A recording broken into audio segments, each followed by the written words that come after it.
नमस्कार किसान भाइयों। आज की इस वीडियो में हम बताएंगे कि गेहूं की फसल में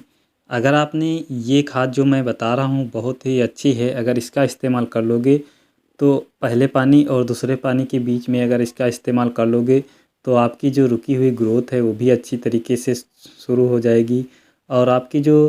फ्लैग लिफ्ट जो पत्ती होती है वो भी सुरक्षित बनी रहेगी, जिससे कि आपकी सूरज की प्रकाश संश्लेषण से अच्छी तरीके से आपके पौधे का विकास होगा और आपके जो कलियों का विकास अच्छी तरीके से होगा। आगे जब बालियां आपकी लंबी आएंगी और दानों का भराव भी सही तरीके से होगा तो बहुत से किसान क्या करते हैं, बुआई के समय एनपीके का इस्तेमाल कर लेते हैं, उसके बाद यूरिया का ही इस्तेमाल करते रहते हैं, जिससे कि फसल उनकी पीली पड़ती रहती है। लेकिन उसमें कुछ और भी खादों की कमी रहती है, जिससे कि उनकी फास्फोरस और एनपीके का जो वो अच्छी तरीके से पौधे में ज़मीन में हमारी पूर्ति रहती है, फिर भी वो ग्रहण नहीं अच्छी तरीके से कर पाते हैं। तो किसान भाइयों, ये खाद जो है हमारी सल्फ़र, इसको किसान भाइयों आप अगर पहले सिंचाई के समय डाल सकते हैं और अगर दूसरे सिंचाई में डालना चाहते हैं वो भी डाल सकते हैं कि बालियाँ निकलने से पहले ही इसका इस्तेमाल करना है किसान भाइयों, जिससे कि आपको पौधे को बहुत ही अच्छी तरीके से ग्रोथ होगी और आपके पौधे में पीलापन नहीं होगा। अगर किसान भाइयों आपकी फसल पीली पड़ी हुई है और अगर आप उसमें नाइट्रोजन की मात्रा डाल रहे हैं फिर भी आपका पीलापन नहीं जा रहा तो किसान भाइयों उसमें जो है आपको सल्फ़र ही डालना पड़ेगा तभी, क्योंकि उसमें सल्फ़र की कमी है। अगर किसान भाइयों आपके खेत में सल्फ़र की कमी है और इसमें फिर फास्फोरस और आप पोटास जो भी खाद डाले हुए हैं वो भी नहीं आपके काम करेंगे, क्योंकि इसमें सल्फ़र की कमी है। किसान भाइयों आप जब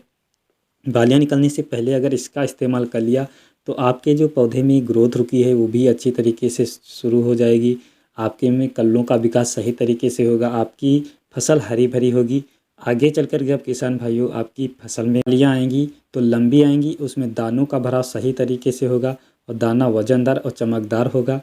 तो किसान भाइयों आपको सल्फ़र लेना कौन सा है? अगर किसान भाइयों आपने बुआई में सल्फ़र डालना चाहते हैं तो सल्फ़र 90% वाला जो आता है इसकी मात्रा आप 4 से 5 किलोग्राम प्रति एकड़ के लिए डाल लें और बहुत ही अच्छी तरीके से मिलाकर अपने खेत में छिड़काव कर लें।